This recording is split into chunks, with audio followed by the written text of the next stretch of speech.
সবাইকে স্বাগতম। আজ আমরা কথা বলবো ইরান ও ইসরায়েলের মধ্যে সাম্প্রতিক সংঘাত নিয়ে। ইরান কেন হঠাৎ ইমাদ, খিবার শেকর, ফাত্তাহ এক এর মতো ভয়ানক অস্ত্র নিয়ে আঘাত করলো? আর সবচেয়ে বড় কথা হলো, এই দুই দেশ এখন শান্তির জন্য বৈঠক বসতে রাজি। তাহলে কি হয়েছিল তাদের মধ্যে? চলুন জেনে নেই বিস্তারিত। গত শুক্রবার ইসরায়েল ইরানের একাধিক সামরিক পারমাণবিক স্থাপনায় একযোগে আঘাত করে। আর এই হামলার জবাবেই ইরান চালায় শক্তিশালী পাল্টা আঘাত। নির্বিচারে নয়, বরং ইরান পরিকল্পিতভাবে 4টি অত্যাধুনিক মিসাইল ব্যবহার করে।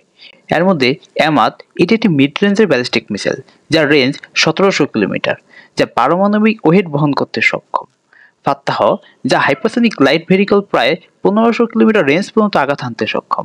এটি ইসরায়েলের অ্যারো 3 ডিফেন্স সিস্টেম থামাতেও পুরোপুরি ব্যর্থ হয়েছে। ফলে তেল আবিবে ভয়ানক বিস্ফোরণ দেখা যায়।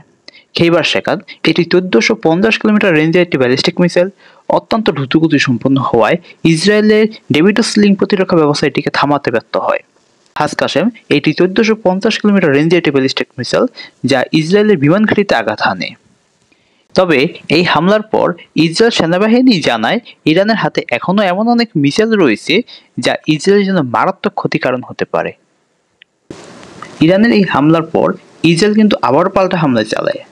তবে ইসরায়েল এবার নাগরিকদের সতর্ক করলেও উভয় দেশে ব্যাপক পরিমাণ ক্ষয়ক্ষতি হয়েছে।